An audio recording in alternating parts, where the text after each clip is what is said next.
Hello friends, कैसे हैं आप सब। बात कर रहे हैं 28 फरवरी 2026 के करंट अफेयर के बारे में। तो चलिए बिना टाइम वेस्ट के वीडियो को स्टार्ट करते हैं। 28 फरवरी को भारत में कौन सा महत्वपूर्ण दिवस मनाया जाता है? ए. राष्ट्रीय विज्ञान दिवस, बी. राष्ट्रीय पुस्तक दिवस, सी. राष्ट्रीय ऐतिहासिक दिवस, डी. राष्ट्रीय बाल दिवस। राइट आंसर है ए. राष्ट्रीय विज्ञान दिवस।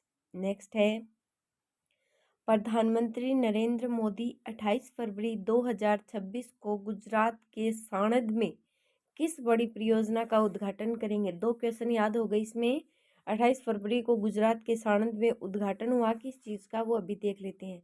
जल परियोजनाओं का, आधार कार्ड लिंक परियोजना, बेटी पढ़ाओ योजना या micron ATMP. Right answer micron ATMP का। आगे है, लड़कियों के लिए देशव्यापी सर्वाइकल कैंसर टीका अभियान की शुरुआत कहाँ से की जा रही है? यानी HPV वैक्सीन की शुरुआत कहाँ से हुई है? Kota Jaipur, B Varanasi Uttar Pradesh, C Banaras, D Ajmer Rajasthan. Right answer D रहेगा, अजमेर राजस्थान। नेक्स्ट है, हाल ही में धर्म गार्जियंस 2026 सैन्य अभ्यास भारत के किस राज्य में शुरू हुआ है? सैन्य अभ्यास का नाम है Dharma guardians 2026।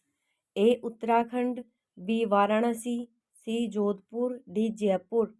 Right answer A रहेगा, उत्तराखंड। आगे है, भारत के किस राज्य में पहला राष्ट्रीय दिव्यांगजन क्रिकेट खेल महोत्सव 2026 कोटा में आयोजित किया गया?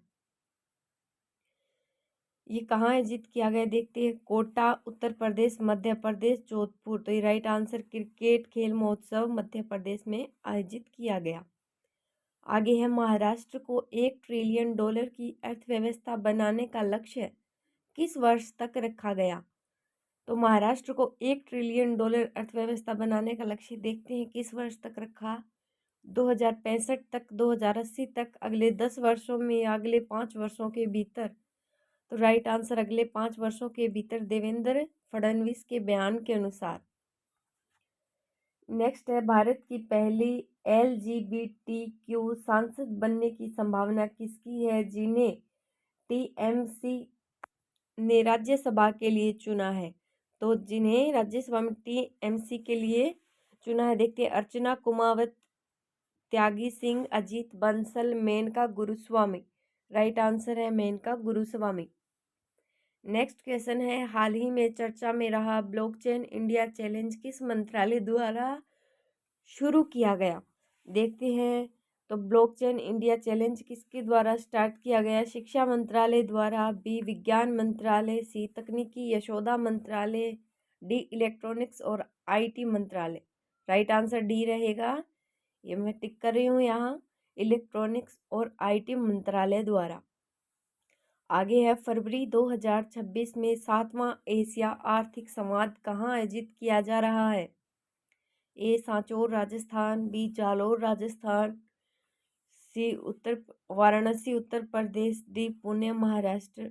राइट आंसर डी रहेगा, ये टिक कर रही हूँ, पुणे महाराष्ट्र। तो फरवरी 2026 में 7वां एशिया आर्थिक संवाद पुणे महाराष्ट्र में होगा। आगे है, भारत की पहली लिगो वेधशाला का निर्माण किस राज्य में किया जा रहा है? LIGO वेधशाला। A Chennai, B Ahmedabad, C Gujarat, D Maharashtra. Right answer है डी महाराष्ट्र। आगे, हाल ही में चर्चा में रहा इडुक्की वन्यजीव अभयारण्य किस राज्य में है? ए असम, बी मेघालय, सी तमिलनाडु, डी केरल। हमारा सही जवाब रहेगा डी केरल। इडुक्की वन्य जीव अभयारण्य केरल में है। आगे है, हाल ही में चर्चा में रहा प्राणी मित्र राष्ट्रीय पुरस्कार किस क्षेत्र में उत्कृष्ट योगदान के लिए दिया जाता है? ए वन संरक्षण, बी पशु कल्याण, सी विज्ञान और प्रौद्योगिकी, डी सामाजिक सेवा। तो राइट आंसर क्या रहेगा इसका? बी पशु कल्याण। आगे है, राष्ट्रीय और विकास योजनाएं। बात करते हैं राष्ट्रीय विकास योजनाओं की परीक्षा की दृष्टि से बहुत इम्पोर्टेंट चीज़ें हैं, ये ध्यान से देखना। राजस्थान को 16,680 करोड़ की सौगात। तो पीएम मोदी आज अजमेर में शहरी विकास उद्घाटन, सड़क सिंचाई से जुड़ी कई बड़ी योजनाओं का उद्घाटन करेंगे।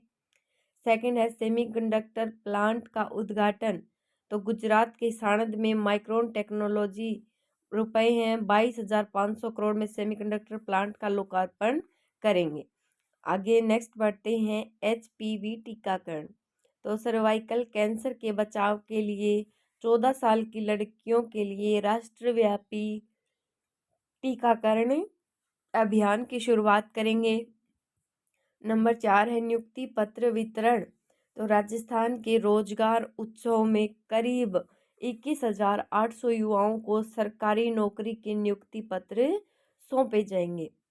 नेक्स्ट आगे बात करते हैं, बढ़ते हैं नेक्स्ट एक्सप्रेसवे का उद्घाटन। बांदीकुई, जयपुर और अमृतसर तो जामनगर इकोनॉमिक कॉरिडोर के प्रमुख हिस्सों का उद्घाटन करेंगे।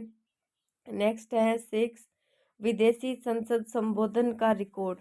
पीएम मोदी ने अब तक 19 विदेशी संसदों को संबोधित कर एक नया रिकॉर्ड बनाया है, जो पूर्व प्रधानमंत्रियों की तुलना में सर्वाधिक है। नेक्स्ट इजराइल संसद संबोधन। हाल ही में इजरायली संसद में दिए गए भाषण की वैश्विक स्तर पर चर्चा की जा रही है। एट है ग्लोबल ट्रेड डील्स। पीएम ने वैश्विक व्यापार समझौते पर भारत की पहली बढ़ती ताकत और अंतर्राष्ट्रीय संस्थाओं के नए सहयोग पर जोर दिया है। तो ये सारी चीज़ें करंट अफेयर क्वेश्चन की दृष्टि से इम्पोर्टेंट है, ध्यान से पढ़ो। तमिलनाडु पुडुचेरी दौरा। राजस्थान और गुजरात के बाद पीएम मोदी आज 9 बजे चेन्नई पहुंचेंगे और 1 मार्च से वहां विभिन्न कार्यक्रमों में भाग लेंगे। नेक्स्ट है विपक्ष पर निशाना। तो रेसिंग भारत समिट। तो रेसिंग भारत समिट में पीएम मोदी ने कांग्रेस के विरोध प्रदर्शनी और उनके बौद्धिक दिवालियापन बताते हुए विकास की राजनीति पर जोर दिया है।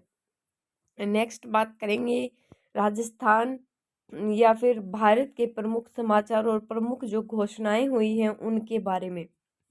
सबसे पहले है नाम परिवर्तन। तो राजस्थान सरकार ने 3 ऐतिहासिक स्थानों के नाम बदल दिए हैं। माउंट आबू। तो माउंट आबू को आबूराज कहा जाएगा। जहाजपुर को अब यज्ञपुर और कामा का नया नाम कामवन रखा है। सेकंड है सैन्य अभ्यास अग्नि वर्षा। जैसलमेर के पोखरण फील्ड फायरिंग रेंज में भारतीय सेना द्वारा अग्नि वर्षा 2026 युद्धाभ्यास का सफल आयोजन किया गया है, जिसमें स्वदेशी हथियार प्रणालियों का प्रदर्शन हुआ। नेक्स्ट आगे बढ़ते हैं, भजनलाल सरकार की बड़ी घोषणाओं के बारे में बात करते हैं। तो मुख्यमंत्री ने विधानसभा में 10 बड़ी घोषणाएं की, जिसमें वेतन, पेंशन और मानदेय की वृद्धि के साथ साथ 2 से अधिक संतान वाले व्यक्तियों को भी स्थानीय निकाय चुनाव लड़ने की अनुमति देने वाला विधेयक शामिल है। नेक्स्ट नंबर 4 है नई नीति। राजस्थान औद्योगिक पार्क प्रोत्साहन नीति 2026 को मंजूरी दी गई है। उद्देश्य इसका निवेश को बढ़ाना और रोजगार पैदा करना। नेक्स्ट बढ़ते हैं आगे, शिक्षा और स्वास्थ्य। तो अजमेर में नया आयुष विश्वविद्यालय, आयुर्वेद, योग और प्राकृतिक चिकित्सा विश्वविद्यालय स्थापित करने की विधेयक को मंजूरी मिली है, यानी कि अजमेर में अब नया आयुष विश्वविद्यालय खुलेगा। ठीक है। मौसम की थोड़ी जानकारी की बात करें तो राजस्थान में तेज गर्मी का असर और बाड़मेर में तापमान 36.5 डिग्री के पार पहुंच गया है, जो सामान्य के लगभग 5 डिग्री अधिक है। बात करें प्रशासनिक सुधार के बारे में, तो वित्तीय अपराधों को रोकने के लिए एक नया राजस्व, खुफिया और आर्थिक अपराध निदेशालय गठित किया गया है। यानी कि ये प्रशासनिक सुधार के बारे में बात हो गई। राजस्व, खुफिया और आर्थिक अपराध निदेशालय अब गठित होगा अलग से। Thank you so much guys. Video अच्छी लगी तो वीडियो को लाइक और चैनल को सब्सक्राइब कर